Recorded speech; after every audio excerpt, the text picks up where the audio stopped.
Like it or not, writes Professor Richard Nephews, former Principal Deputy Coordinator for Sanctions Policy at the Department of State, sanctions have become a favourite instrument of US foreign policy.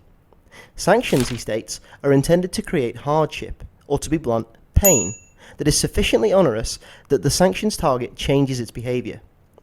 Note here that Nephews is a proponent of sanctions, and thinks that inflicting pain on another nation to get it to do what America wants is sound policy.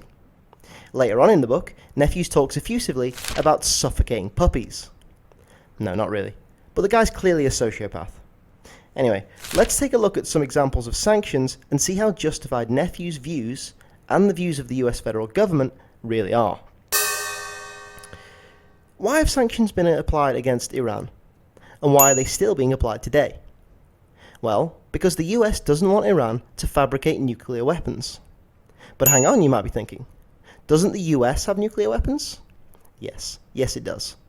America, the nation that's been at war for 93% of its existence, and has nuclear weapons, and is the only nation on Earth to have used nuclear weapons, says it's dangerous to let Iran have nuclear weapons.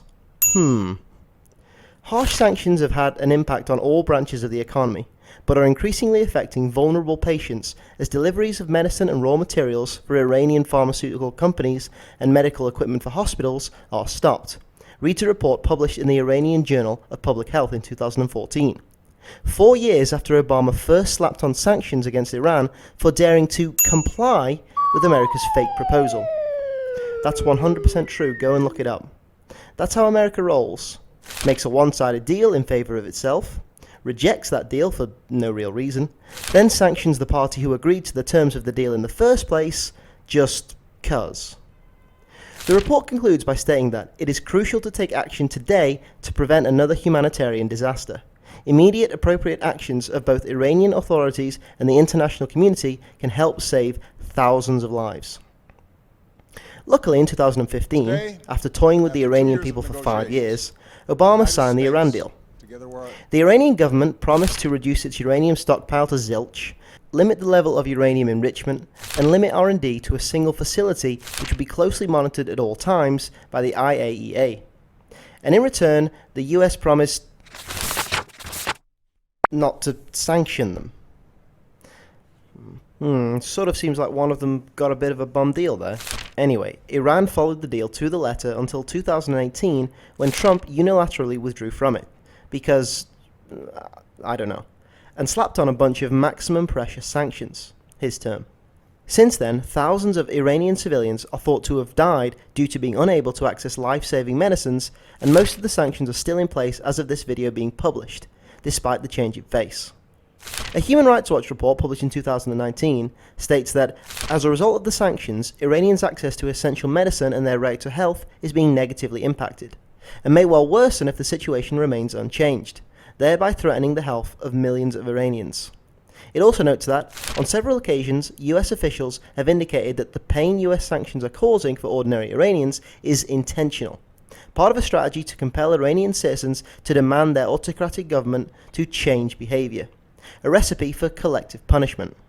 About 1,000 Iranians living under sanctions suffer from epidermolysis bullosa, an extremely painful and deadly disease that causes sores and blisters, and are unable to get access to medicine to alleviate the pain.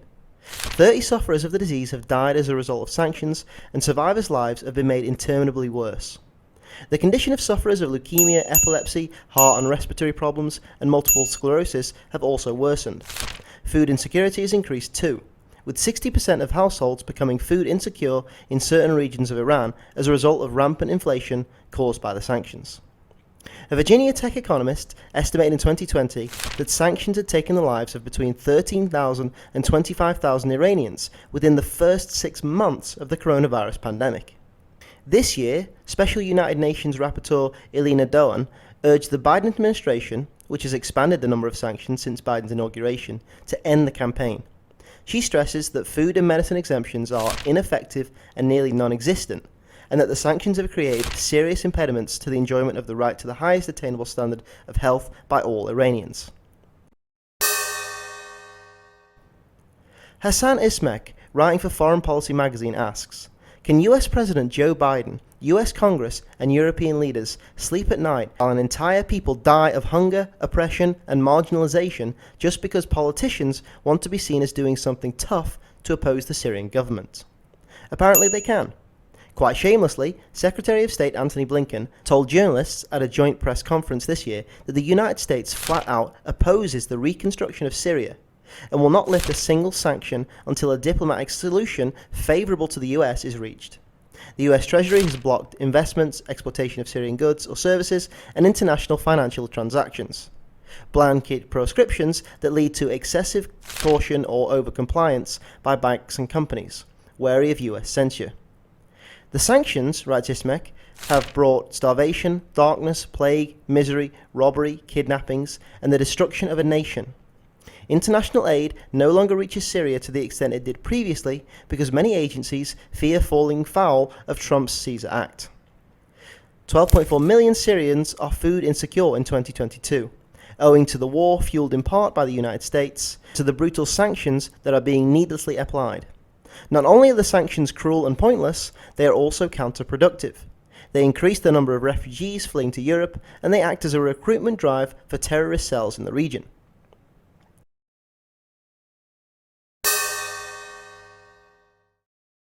North Korea, like Iran, is being punished for pursuing a nuclear weapons program. As previously noted, the US razed North Korea to the ground in what Bruce Cumings called a holocaust during the Korean War. And efforts to protect itself from that same thing happening again seem entirely justified to me. Anyway, America disagrees and has been sanctioning them since 2006.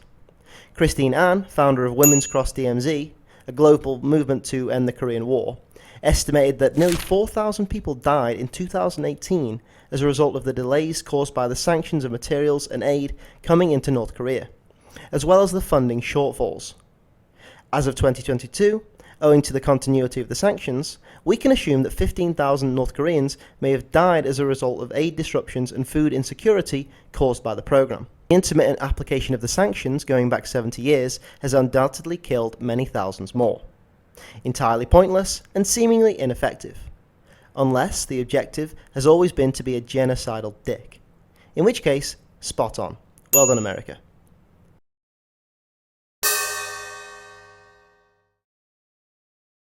Mark Weisbrot and Jeffrey Sachs at the Center for Economic and Policy Research estimated in 2019 that around 40,000 Venezuelans died as a result of Trump's maximum pressure sanctions between 2017 and 2018.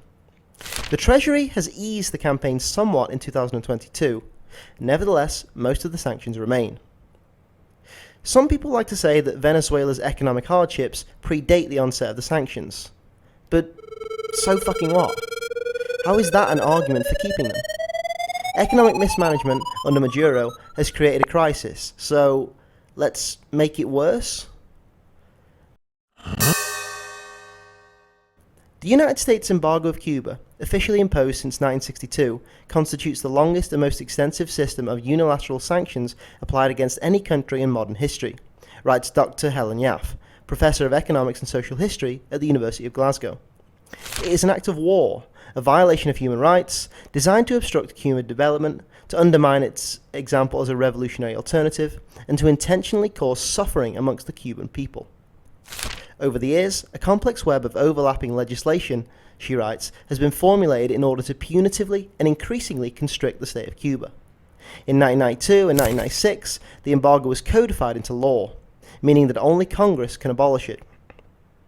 Obama engaged very tentatively in rapprochement in 2014, but nothing much came of it, and Cuba still found itself barred from the international financial system. Trump reneged on Obama's negligible progress, labeled Cuba a state sponsor of terrorism for some reason, and introduced 242 new measures against the country. Since then, Biden has done little to alleviate Cuba's suffering. Cuba calls the sanctions policy genocide, for costing the country over $1 trillion and for having killed unknown numbers of civilians over a period of 60 years. Considering that the policy is otherwise wholly ineffective, I can't say I disagree.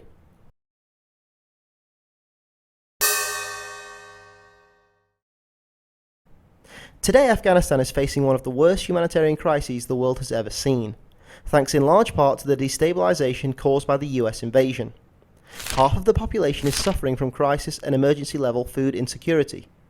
Over 1 million children under 5, especially at risk of dying when deprived of food, are suffering from prolonged acute malnutrition, meaning that even if they survive, they face significant health problems, including stunting. US and World Bank decisions to restrict Afghanistan's banking sector have significantly amplified the crisis by hampering most legitimate economic activities, writes a Human Rights Watch report, including humanitarian efforts.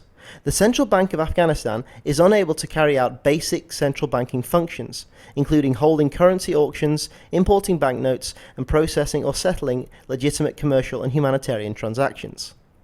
Under orders from the United States, the IMF, the World Bank, and the Asian Development Bank have all cut funding to Afghanistan, a country that relied heavily on such funds, and have also revoked the country's banking credentials, effectively kicking them out of the US-controlled international financial system.